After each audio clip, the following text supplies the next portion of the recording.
మీరు the roaring book పై ఏం చెప్తారు అసలు ఆ బుక్ లో ఏముంది సార్? ద రోరింగ్ ల్యాంప్స్ అండి, ఎవ్వరు కూడా బలహీనుడు అనుకోవాల్సిన పని లేదు. ఓకే. ఒక సింహం రోర్ చేయాలన్నా, సింహం రోరింగ్ ఎందుకు చేస్తుంది? భయపెట్టడానికి, ఆక్రమించుకోవడానికి, నేనే పెద్ద అని చెప్పడానికి, పెత్తనం చెలాయించడానికి. కరెక్టే చెప్పారు, పెత్తనం చెలాయించడానికి. ఒక ల్యాంబ్ అంటే ఇక్కడ కేవలం ల్యాంబ్ అనే కాదు, ఒక బలహీనుడు కూడా రోర్ చేస్తాడు. ఎలా చేస్తాడు? తన కష్టంతో చేస్తాడు.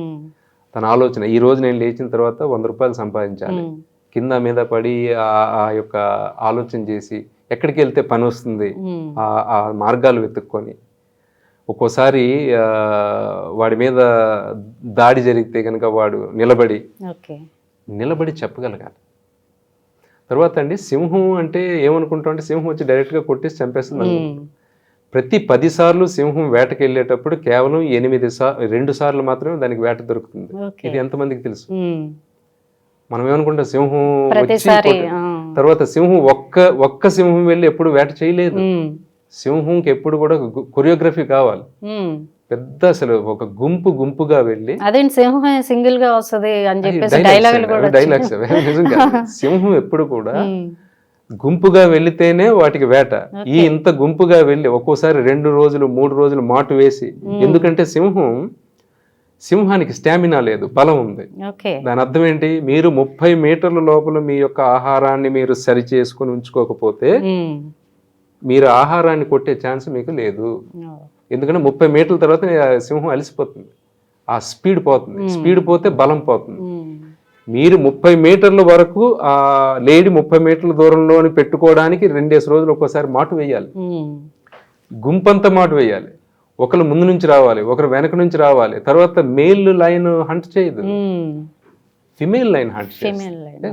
శివంగి హంట్ చేస్తుంది, సింహం హంట్ చేయదు. సింహం ఫస్ట్ తింటుంది. ఇవన్నీ తెలియని వాళ్ళు ఏమనుకుంటారంటే సింహం చూడగానే అమ్మో సింహం చంపేస్తుంది. ఇది ఏం చెప్తున్నానంటే, డేవిడ్ అండ్ గొలియాత్ అనే పెద్ద కథ ఉంది. డేవిడ్ ఒక చిన్న పశువుల కాపరి, గొలియాత్ అన్నవాడు పెద్ద అసలు ఆరితేరిన పరాక్రమవంతుడు అనమాట. అతను వేసుకున్న ఆర్మరీ ఉంటుంది చూడండి, ఈ షీల్డ్ ఇలాంటివన్నీ 100 కేజీల బరువుతో ఉండేవాడు. అవన్నీ పట్టుకొని అతను చూడగానే ఇంకెవరు ఫైట్ చేయడానికి లేదు. డేవిడ్ అనేటువంటి పశువుల కాపరి, నేను వెళ్తాను హ్యాండ్ టు హ్యాండ్ ఫైట్ అని చెప్పి వెళ్ళి వడిసెల రాయి విసిరి ఒకే ఒక్క రాయితో గొలియాత్ని చంపేస్తాడు. ఇక్కడ ఆ కథలో సారాంశం ఏంటంటే, ఇంత పెద్దది ఒక మార్కెట్లో పెద్ద శక్తి ఉంది అని అనుకుంటే గనక దాని వెనక ఎన్నో, మీరు లోతుగా చూస్తే ఎన్నో లోటుపాట్లు కనిపిస్తాయి. ఆ లోటుపాట్లను గనక మీరు ఐడెంటిఫై చేసి ఆ లోటుపాట్లకు సరిగ్గా మీరు ప్లాన్ వేసుకొని అటాక్ చేస్తే మీరు ఎంత పెద్ద శక్తినైనా ఎదుర్కోగలరు. ఈ కథ తాలూకా సారాంశం అది. అంటే మీరు చిన్నది, నేను ఇప్పుడే వచ్చాను, నేను పెద్ద శక్తితో పోరాడలేను, తలపలేను మీరు ఆలుకోకండి. ఎందుకంటే ఆ పెద్ద శక్తిని మీరు కరెక్ట్గా ఆలోచించి నిశితంగా పరిశీలించగలిగితే ఎన్నో లోటుపాట్లు మీకు కనిపిస్తాయి. దాన్ని మీరు అటాక్ చేసి మీరు చేయొచ్చు. ఒక సక్సెస్ వెనుక ఎన్నో ఫెయిల్యూర్స్ ఉంటాయి.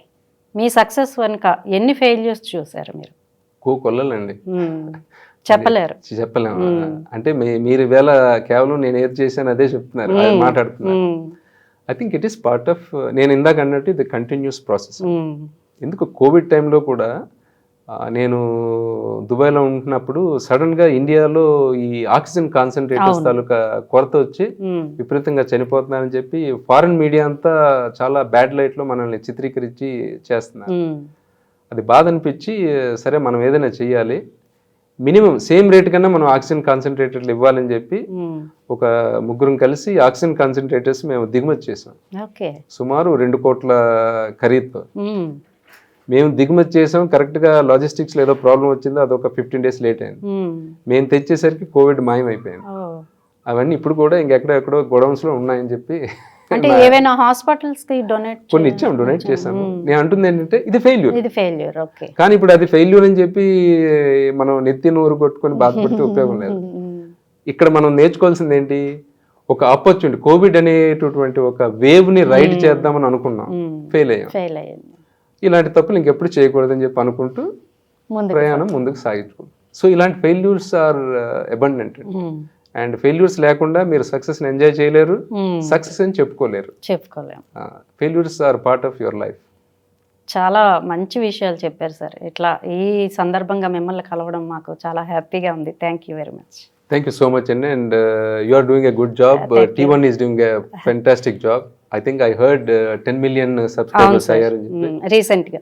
I think T1 కి వారి యాజమాన్యానికి best wishes and please keep doing the good job. Okay, thank you sir. Thank you, Anna. Thank you.